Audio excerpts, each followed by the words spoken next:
Good afternoon students. तो आज जो हम प्रैक्टिकल करने जा रहे हैं तो हम जा रहे हैं नेस्टेड इफ एल्स का। ठीक है, तो हमने जो इफ एल्स टॉपिक पढ़ा है तो हम इस पे तो हमने यहाँ पे टर्बॉक्सी जो है कंपाइलर वो हम ओपन करेंगे तो देखेंगे कि हमने इफ एल्स का जो प्रैक्टिकल जो हमने देखना है वो हम इस पे एक्स्ट्रा चीज़ें आप देखोगे जो कि हमने बोर्ड पे उतना ज़्यादा नहीं दिखाया। ठीक है,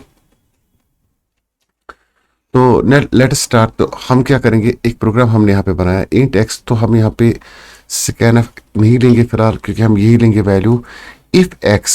ठीक है जी, एक्स का वैल्यू अगर एज्यूम हमने किया 10, ठीक है, एक्स इज इक्वल टू 10।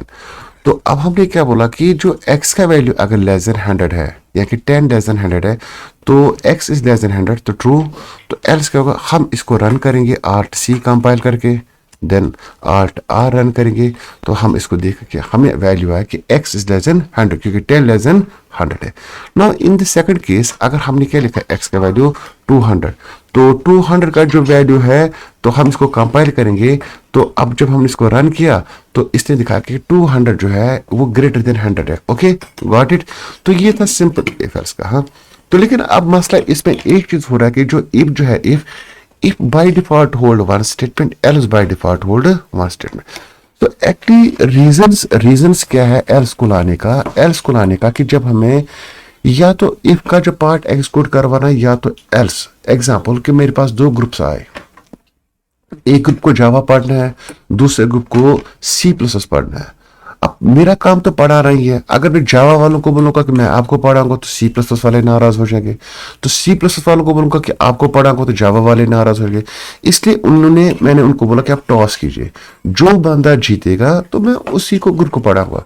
तो जो ही आपने कॉइन मतलब ऊपर की जावा वालों ने बोला हेड मींस इफ के, अगर कंडीशन ट्रू है तो मैं जावा पढ़ाऊंगा, लेकिन अगर कंडीशन फॉल्स हुई तो मैं उसको सी प्लस वालों को पढ़ाऊंगा। ठीक है, तो गॉट इट। तो राइट नाउ जो हमने यहाँ पे बोला कि एल्स जो है else bye default hold one statement. Okay बेटा, राइट नाउ अगर मैंने एल्स को ब्रेसेस लगाई यहाँ पे तो यहाँ पे बेटा लिखा, हम सिंपल लिखेंगे मैसेज सर बी। ओके बेटा, एंड प्रिंट एफ। ओके बेटा, प्रिंट एफ तो सी। तो ये आ गया बेटा इसमें। तो ऊपर हम रखेंगे खाली ए। क्या रखेंगे, अगर छोटा होगा लेस देन 100 तो ए रखेंगे ए। सर नाउ यहाँ पे एल्स का खुद का कंट्रोल बंद। ओके बेटा, सेव कंपाइल। ओके बेटा, तो रन करेंगे बेटा 200 लेस देन 100 है, no, it means sir guarantee output B and C होगा। ठीक है, तो B and C, B as immediate, C as immediate. Okay बेटा, नाउ उसके बाद हम यहाँ पे एक और चीज लिखते हैं print F sir D. Okay बेटा, sir D here, D is a normal statement. Sir इसमें जो रन होगा that is B C and D. Okay बेटा, बी सी डी। बट अगर कंडीशन हमने यहाँ पे वैल्यू चेंज किया, हमने वैल्यू को यहाँ पे क्या रखा बेटा 10, तो जो हम 10 रखेंगे, हमने इस प्रोग्राम को कंपाइल किया बेटा, तो इट मींस सर कंडीशन जो यहाँ पे कंडीशन ट्रू है तो ए तो प्रिंट होगा, एल्स की जो ये बॉडी है ये एग्जीक्यूट नहीं होगी, बट डी तो नॉर्मल है sir, it means A and D output होगा। ओके बेटा, देखिए ए एंड डी। सर ठीक है जी, यहां तक ठीक है। तो हो गया बेटा आपका इफ एंड एल्स का मसला यहाँ पे खत्म। बट एक खास बात मैंने यहाँ पे आपको जो पिछले वीडियो में पढ़ाई थी दैट इज नल स्टेटमेंट। क्या पढ़ाई बेटा, नल स्टेटमेंट। तो एक्चुअली अगर हम एल्स को पहले यहाँ पे खत्म करते हैं बेटा, उस चीज को पहले थोड़ा फोकस कीजिए, तो होपफुली कि आपको ये अच्छा वीडियो। हमने इफ को क्या लगाया बेटा पीछे, टर्मिनेटर। तो जब हम इसको टर्मिनेटर लगाते तो बहुत सारे बच्चों के दिमाग में ये कंसेप्ट आया होगा कि इफ के पीछे सेमीकोलन है तो ये प्रोग्राम कभी एग्जीक्यूट नहीं होगा।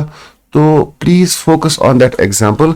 हमने कंपाइल किया तो पहले अगर इसमें एरर होता तो हमारा कंपाइलर यही भी पकड़ता कि इसमें एरर है या इसमें वार्निंग है। तो अगर इसमें कुछ एरर आता तो कंपाइलर हमें ये चीज पकड़ता बेटा यहाँ पे। ठीक है बेटा, तो रन। तो अब हमने इसको क्या किया, रन। तो ए एंड डी आउटपुट है, तो लेकिन 10 लेस देन है, लेकिन अब हम एक्स का वैल्यू करेंगे बेटा 200, तो 200 लेस देन बेटा 100 है, no. Sir then what will be the output, sir A and D again.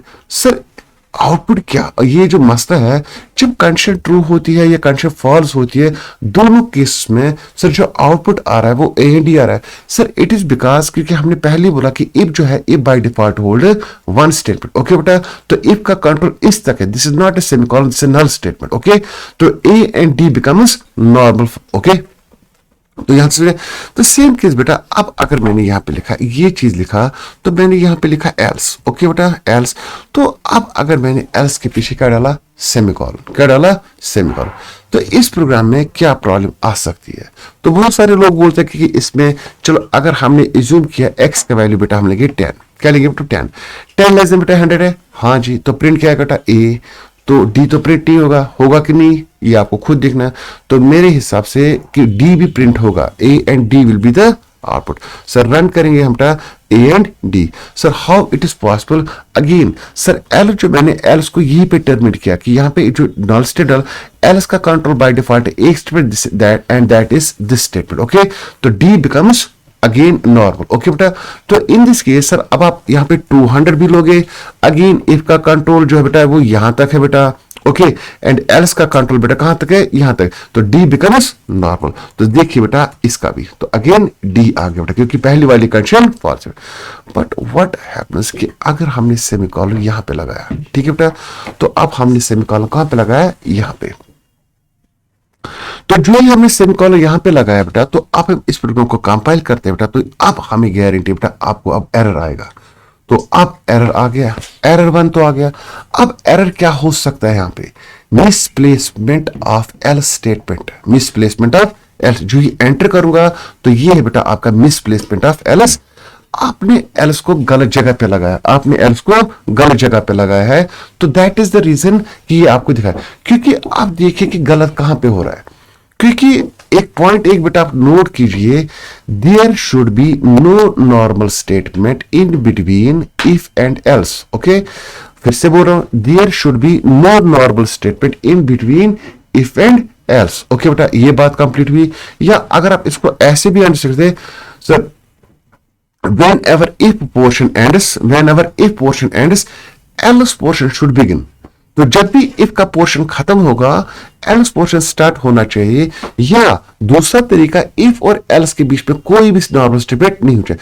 अब फोकस कीजिए हमारे इस एग्जांपल, if कहां पे खत्म हुआ, if तो ये पे खत्म हुआ, और हमने पहली जो थ्योरी वाली क्लास में बोला कि else is a part of if।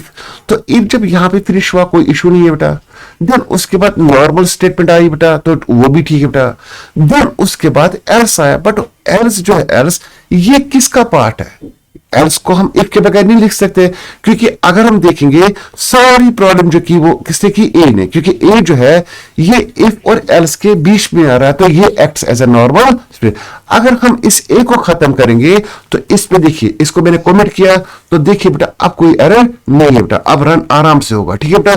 But लेकिन जब ये खड़ा हो गया यहाँ पे हमने लिखा, तो एक्चुअली ये बोलता है यहाँ पे कि एल्स, काम पर हमें बोलता है कि आपने एल्स को लिखा इफ के बगैर, ओके। तो होपफुली जो ये प्रैक्टिकल वाला पोर्शन आपको ये समझ में आएगा। अभी इस पे बहुत सारे एक्सरसाइज खुद भी कर सकते हो, थोड़ा मेंटल आप अपना यूज कीजिए कि कैसे कैसे मैं केसेस को अप्लाई करूं।